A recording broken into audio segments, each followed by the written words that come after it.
ನಮಸ್ಕಾರ ವೀಕ್ಷಕರೇ, ಇವತ್ತು ನಾವು 2 ಮೀಡಿಯಮ್ ಸೈಜ್ ಟೊಮೆಟೊ ಉಪಯೋಗಿಸಿ 10 ನಿಮಿಷದಲ್ಲಿ ಗರಿಗರಿಯಾಗಿರೋ ಸಖತ್ ಟೇಸ್ಟಿಯಾಗಿರೋ ಟೊಮೆಟೊ ದೋಸೆ ಹೇಗೆ ಮಾಡೋದು ಅಂತ ನೋಡೋಣ ಬನ್ನಿ.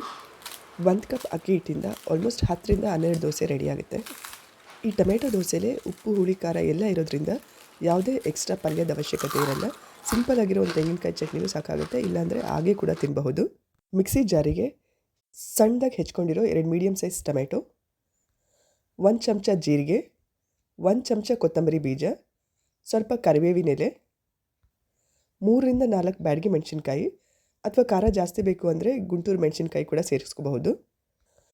ರುಚಿಗೆ ತಕ್ಕಷ್ಟು ಉಪ್ಪು, ಸ್ವಲ್ಪನೇ ನೀರು ಹಾಕಿ ನುಣ್ಣಗೆ ಫೈನ್ ಪೇಸ್ಟ್ ಆಗಿ ರುಬ್ಕೊಳ್ಳೋಣ. ಟೊಮೆಟೊ ಪೇಸ್ಟ್ ರೆಡಿಯಾಗಿದೆ.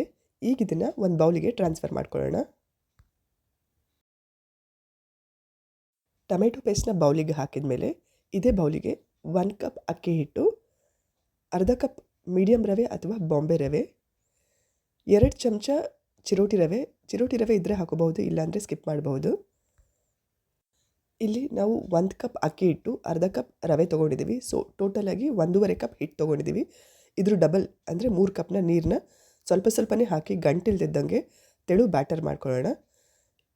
ತುಂಬ ಗಟ್ಟಿ ಆಯಿತು ಅಂದರೆ ಇನ್ನೊಂದು 1/4 ಕಪ್ ಎಕ್ಸ್ಟ್ರಾ ನೀರು ಹಾಕ್ಬೋದು. ಸೊ 3 ರಿಂದ 3/4 ಕಪ್ ನೀರು ಹಾಕಿ ತೆಳುಗೆ ಬ್ಯಾಟರ್ ರೆಡಿ ಮಾಡ್ಕೊಳ್ಳೋಣ. 1.5 ಕಪ್ ಹಿಟ್ಟಿಗೆ ಟೋಟಲಾಗಿ 3/4 ಕಪ್ ನೀರು ಉಪಯೋಗಿಸಿದೆ. ನೋಡಬಹುದು, ಈ ಹದದಲ್ಲಿ ದೋಸೆ ಬ್ಯಾಟರ್ ರೆಡಿ ಆದರೆ ಆಯಿತು. ಈಗ ಈ ದೋಸೆ ಬ್ಯಾಟರ್ನ 10 ನಿಮಿಷ ರೆಸ್ಟ್ ಮಾಡೋಕ್ಕಿಡೋಣ. 10 ನಿಮಿಷ ಆಗಿದೆ ದೋಸೆ ಬ್ಯಾಟರ್ ರೆಸ್ಟ್ ಮಾಡೋಕ್ಕಿಟ್ಟು. ಈಗ ದೋಸೆ ಬ್ಯಾಟರ್ನೆಲ್ಲ ಚೆನ್ನಾಗಿ ಮಿಕ್ಸ್ ಮಾಡ್ಕೊಳ್ಳೋಣ.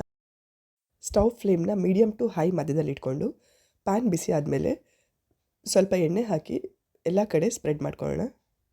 ಎಣ್ಣೆ ದೋಸೆ ಪ್ಯಾನ್ನಲ್ಲಿ ಎಲ್ಲ ಕಡೆ ಸ್ಪ್ರೆಡ್ ಆದಮೇಲೆ ನಾವು ರೆಡಿ ಮಾಡಿ ಇಟ್ಕೊಂಡಿರೋ ದೋಸೆ ಬ್ಯಾಟರ್ ಹಾಕಿ ಎಲ್ಲ ಕಡೆ ಚೆನ್ನಾಗಿ ಸ್ಪ್ರೆಡ್ ಮಾಡ್ಕೊಳ್ಳೋಣ. ದೋಸೆ ಹಾಕಿದ ಮೇಲೆ ಸೈಡಲ್ಲೂ ಸ್ವಲ್ಪ ಎಣ್ಣೆ ಹಾಕೊಳ್ಳೋಣ. ಬಾರ್ಡರಲ್ಲೆಲ್ಲ ಅರ್ಧ ಭಾಗದಷ್ಟು ದೋಸೆನ ಮೀಡಿಯಮ್ ಟು ಹೈ ಫ್ಲೇಮಲ್ಲಿ ಬೇಯಿಸ್ಕೊಳ್ಳೋಣ. ಸ್ವಲ್ಪ ದೋಸೆ ಬೆಂದಿದೆ ಅಂತ ಹೇಳಿದ ಮೇಲೆ ಫ್ಲೇಮ್ನ ಫುಲ್ ಲೋವಲ್ಲಿಟ್ಟು ದೋಸೆ ಫುಲ್ ಕ್ರಿಸ್ಪಿ ಆಗೋ ತನಕ ಬೇಯಿಸ್ಕೊಳ್ಳೋಣ. ಪ್ರತಿಯೊಂದು ದೋಸೆ ಹಾಕುವಾಗಲೂ ಕೂಡ ದೋಸೆ ಬ್ಯಾಟರ್ನ ಚೆನ್ನಾಗಿ ಮಿಕ್ಸ್ ಮಾಡ್ಕೊಳ್ಳೋಣ, ಯಾಕಂದರೆ ಹಿಟ್ಟೆಲ್ಲ ಕೆಳಗಡೆ ಹೋಗಿ ಸೆಟಲ್ ಆಗಿರುತ್ತೆ. ಹಾಗಾಗಿ ಚೆನ್ನಾಗಿ ಮಿಕ್ಸ್ ಮಾಡಿಕೊಂಡು ದೋಸೆ ಹಾಕೋಕ್ಕೆ ಶುರು ಮಾಡೋಣ.